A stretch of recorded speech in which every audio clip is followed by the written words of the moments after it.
Purposely. Your life, God's purpose. Listen at purposely.com.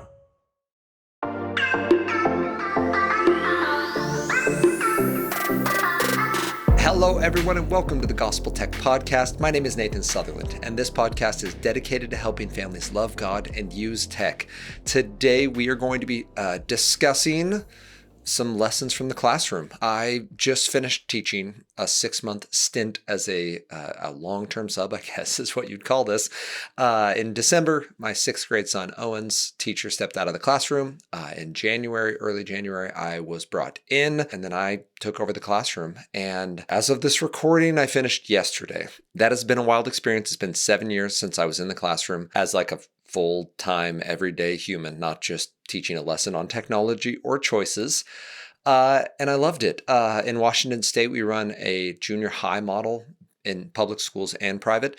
And so that means 6th graders are still elementary. So I had one set of kids as my homeroom. I swapped with my team teacher for, I would teach math and then I would teach social studies for both classes to give the students some feel of what it's like to have a different teacher. And also because I'm new here, and please don't make me do all the content. Like, I already know this, let me do it twice. So that was great. It went really well. And I would say in stepping out, while this is still fresh, I just wanted to share a little bit of what I saw that we're doing great and a little bit of what like we can continue to do to make this even better. So 3 things. First, remember that students are more capable even than they think, and we'll talk about what that means. Second, our kids love fun at the pace of real life. I know they're going to try to tell us that what they need is more technology in order to be able to have fun, but do not believe them. They may not even remember that real life is so fun to them, but I've seen it firsthand, and I'll share a little bit of that with you. And then third, that our kids need healthy boundaries, that they crave them, and that they have no idea how to set them themselves. And if we just let them run with wherever their minds and bodies take them, they will be unhappy with the results, and we will be responsible for that. So they're more capable than they think. This is still my favorite part of teaching. Very much so by the end of the school year, I can tell you my favorite part of teaching is seeing young people achieve more than they believe they are capable of. And yes, this can happen just like on the daily, but it is over time. It is watching a young person get intimidated or get overwhelmed or just epic, abject fail at attempting to do something. I saw this primarily in the 3 main struggle areas of reading, writing, and mathematics. I would have a young person who just simply believed he or she could not read. And some of these young people, it was literally they just don't have the skill set. That is something we had to work on. And that we have an amazing person at our school who works with these young people and helps them gain the skills. How do we recognize words and make these sounds? By the way, I would say biologically paradoxical. We are not designed to read. We're designed to talk. We are designed to hear. We are designed to look at people and be relational. With that in mind, that reading is unnatural. Reading does sometimes take just the skills to figure out that, well, there is no part of our brain that actually is designed to read. But more often than not, it's just pure reps. They do not have the experience of joy and reading. So the reps can come with reading out loud. We did that. We would have class reading books, or I might just pick up a book and read it out loud. And sometimes these books are beyond their level. So we're reading them in order to support that. And sometimes these books are just super high interest and they're fun to read out loud. This is the encouragement that young people sometimes do not believe they are capable, and so we need to show them. We can model it with them. I've mentioned before, Read Aloud Revival. Go ahead and get Sarah McKenzie's content. There's a podcast, there's an Instagram option, and then there's also just her book. The other resource I love for books that are age appropriate, starting in the 4, 5, 6 that can be read aloud with your family or read independently by your child, is Honey for a Child's Heart. And they're broken up kind of by categories of interest and then by ages within that. Please check out those 2 resources, because many times the young people struggle not because they're not capable, but because they just haven't experienced this and everything feels hard the first time. So I saw success in reading, and it was fun to watch those young people achieve. And then in writing, again, some of these young people lacked the skills. They simply didn't know how to put together a paragraph. So we talk about what a topic sentence is supposed to do and what kind of supporting details we give for said topic, and how we explain those supporting details and tie it back in with what we're trying to talk about. When we see a paragraph, we expect it to be all about one particular idea. Usually the first sentence introduces that idea and the last sentence sums it up or transitions to the next idea. Young people need to know that. And the easiest way for them to know that is to read and to recognize these are paragraphs. When a paragraph changes, the idea progresses. It doesn't necessarily change all the way, but it's, chickens and where they live and chickens and what they eat and chickens and what they do and chickens and what they're good for. And then we're going to move on to a new subject, and that would be like a different area entirely. They'll get this if they read more. They will recognize it when you explain it to them after they've read. And it is really, really hard to get a young person to write who has never, ever read. That it's just very difficult because I'm now using words that you have no context for. Context is important when teaching and speaking to what they're familiar with. So please help your children read. Give them opportunities to write. It'll be easier if they've read before, but just 5-10 minute free writes. Here's a fun prompt. I can include a link with a lot of very random prompts that they do. Kids love random prompts, but giving them the opportunity to write, it gets easier the more they do it. Yes, some kids are literally skill deficient. Like I mentioned, they need to know what a paragraph is and how to write a sentence. Most of them just don't have reps, and it's intimidating to start something new. And when you do it the first time, it's terrible. And you go, look, I'm terrible, therefore I just shouldn't do this thing. And 9 times out of 10, that's not true. If you just do it poorly enough, you actually will get better. And I know we love to tell kids perfect practice makes perfect or permanent or better or whatever words we use. I'm willing to give you that. But hear me. That's like expecting our toddlers to walk perfectly the first time they walk and then telling them, no, you did that poorly. You're going to become a bad walker because you're not walking correctly. And while that's true, anatomically, this isn't the form you want to use as an adult. They simply won't get better unless they practice. And they must practice a lot and fall a lot and bump into things a lot and cry a lot. And it's just frustrating and anxiety inducing for young people. And yet it's really, really important they do it. I say the walking analogy because I've seen that, and this year has convinced me that there are many, many, many skills, especially skills that involve developing your brain, that don't come naturally, that aren't guided with a series of carrots and rewards, but instead are just difficult, and the only way to get through it is to do the hard stuff repeatedly. That does fall more into the adage of whatever's worth doing is worth doing poorly. And that while we do want to at some point focus on doing it super well, just do it. Like start by doing it. We'll figure out how to revise and edit later. But you don't know how to string sentences together. Not only that, when we started in January, they did not know how to sit and write for 5 minutes. Put a prompt on the board, write.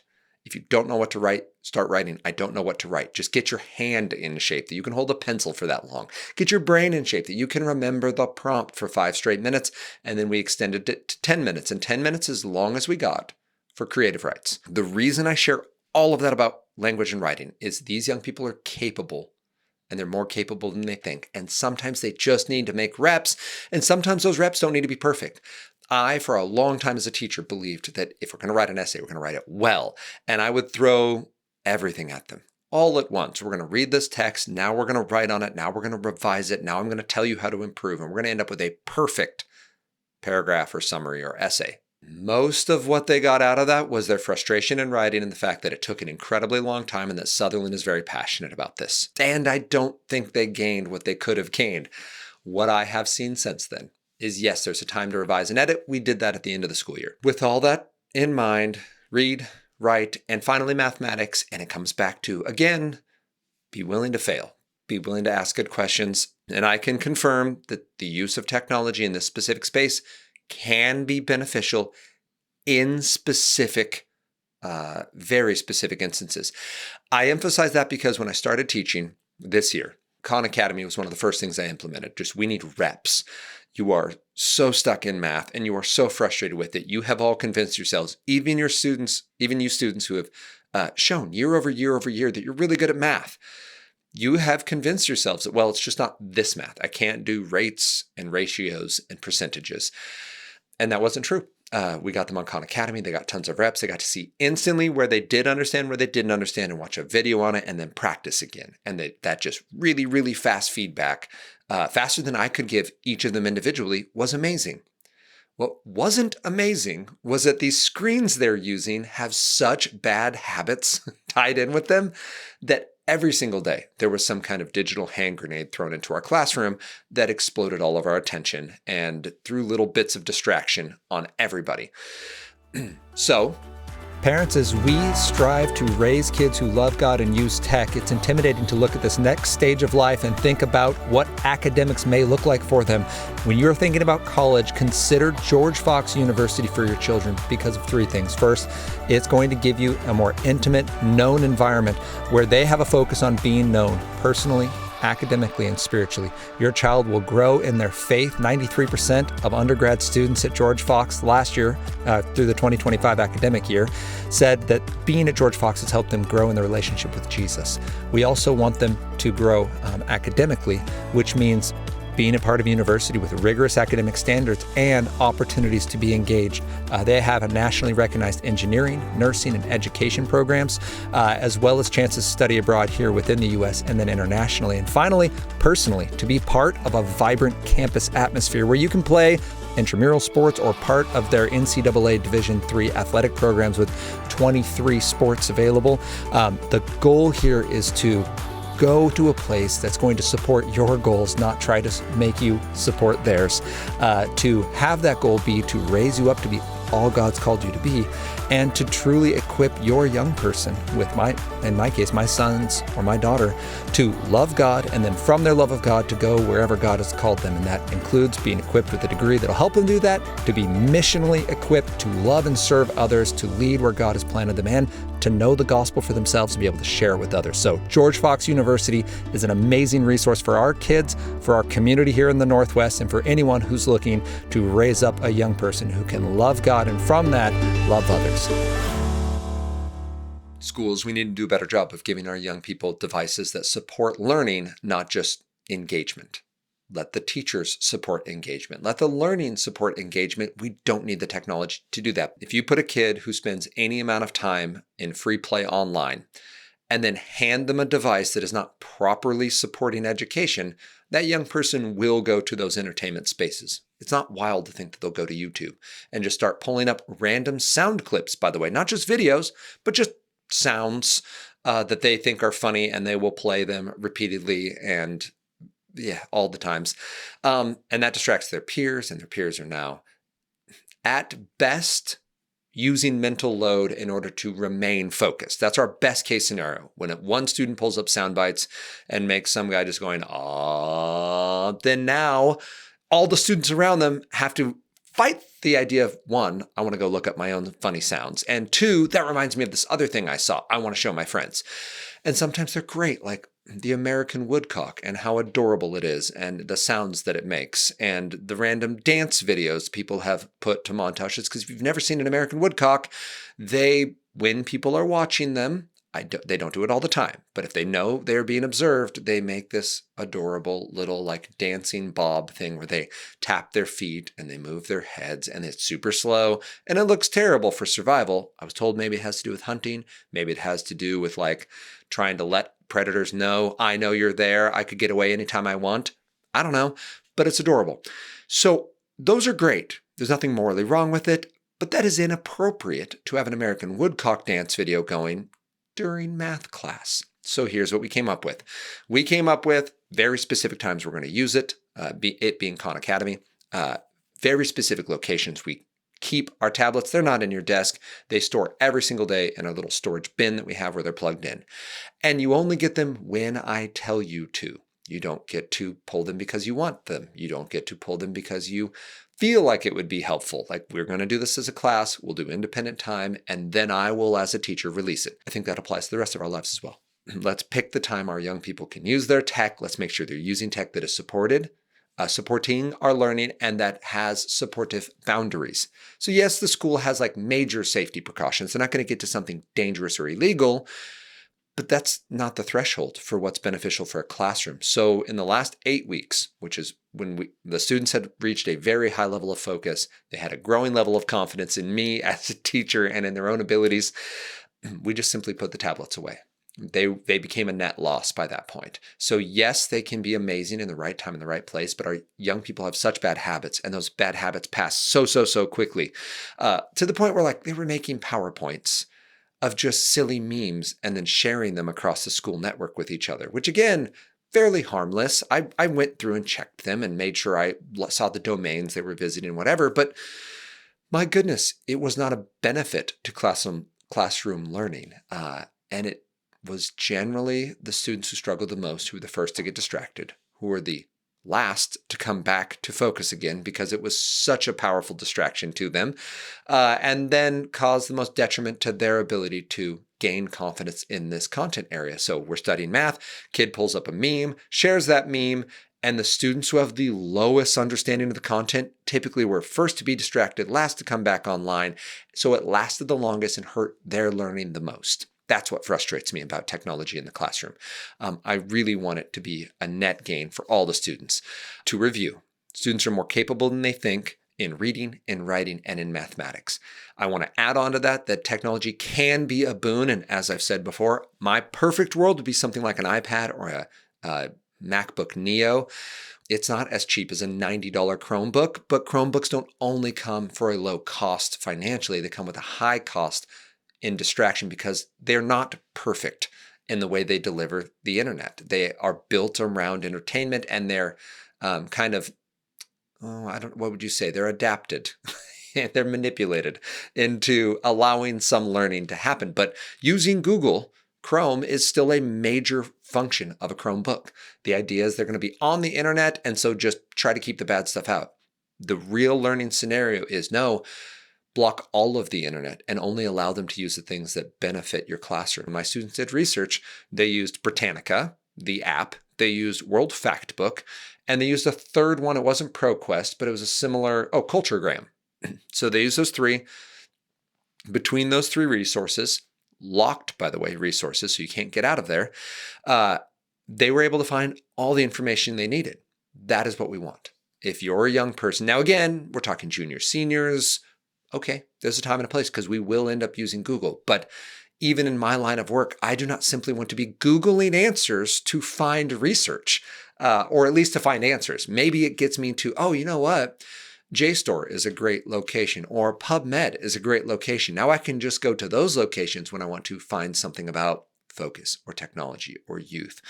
Those are trusted resources I can go to, and I can now find these resources and I can now interpret them and learn from that.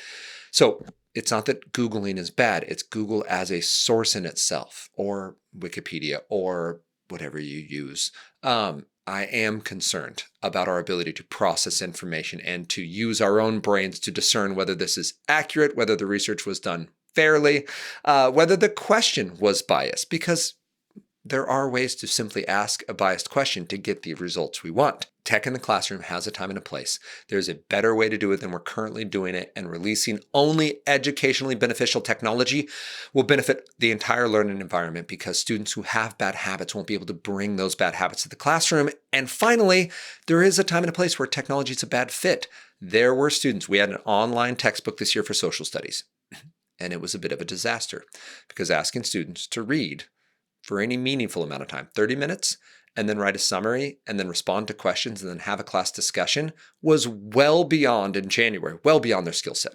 We eventually got to the spot where they had the mental stamina, but the technology was fighting them on it. They would get frustrated. The layout was nonsensical. So basically, they would open a module, and there would be 5 lessons, and every lesson would have 3, 4, 5 sections, but each section would be standalone. So they would be studying ancient India, and then they would go to the section on geography. So that's one standalone piece of lesson 1. And then under geography, you would finish this first little read piece, and it would have these kind of click through slides with little reflection questions in the middle.